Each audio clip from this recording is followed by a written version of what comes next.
अमेरिकेतील एका स्टोअरचा व्हिडिओ सध्या खूप व्हायरल होत आहे।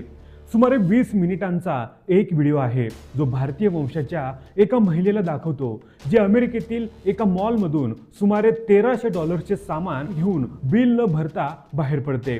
बाहेर पडताना अलार्म वाजतो, तिला अडवलं जातं आणि नंतर पोलीस तिला अटक करतात। हा व्हिडिओ संस्कृतीतील फरक स्पष्टपणे दाखवतो। भारताबाहेर जाणाऱ्या प्रत्येकाने हा व्हिडिओ नक्की पाहावा। आपण भारतात राहून अनेक गोष्टींना चालतंय, ठीक आहे म्हणून गृहीत धरतो। त्या महिलेचा युक्तिवाद ऐका। अलार्म वाजला पण मी पळून तर नाही गेले, मग चोरी कशी झाली? सामान गायब नाही ना? झालं तर चोरी कसली? बरं सगळं सोडा, सांगा किती बिल आहे, मी भरते। या सगळ्या बोलण्यावर पोलिसांचं उत्तर अतिशय व्यावसायिक होतं। मॅडम, तुम्ही जर कॅशियरला पैसे न देता दुकानाच्या दरवाजाबाहेर गेलात तर ते चोरीच ठरतं। जेव्हा ती महिला म्हणते की बिल भरते, तेव्हा पोलीस स्पष्ट सांगतात, हे काम तुम्ही आधी करायचं होतं, आता उशीर झालाय। आता अटक, पोलीस स्टेशन आणि जामीन हेच पुढचे टप्पे आहेत।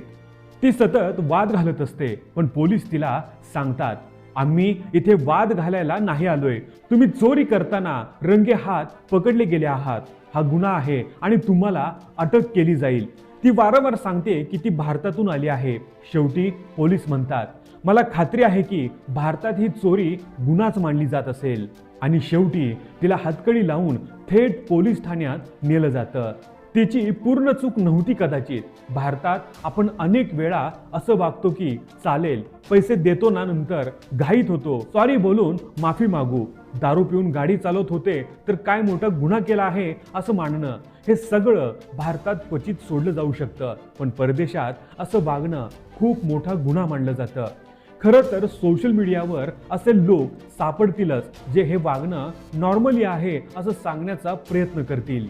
तेव्हा ब्रिटिशांनी कोहिनूर नेला, आता आम्ही थोडं काही घेतलं तर काय झालं? ते पण आमचं लुटून गेलेत। आमचा माणूस काही वस्तू घेऊन गेला तर एवढं का? पण हे सगळे तर्क पान टपरीवर किंवा गल्लीतल्या कट्ट्यावर चालतात, सभ्य समाजात नाही। अशा प्रसंगी, विशेषतः विदेशात, आपण जेव्हा असं काही करतो तेव्हा आपण संपूर्ण भारताची प्रतिमा खराब करतो। काही दिवसांपूर्वीच अमेरिकन एम्बसीने भारतात एक्सवर नोटीस जारी करून स्पष्ट केले आहे की जरी व्हिसा मिळालेला असला तरी अमेरिकेत येऊन चोरीसारखा गुन्हा केल्यास तुमचा व्हिसा रद्द करून तुम्हाला परत पाठवण्यात येईल।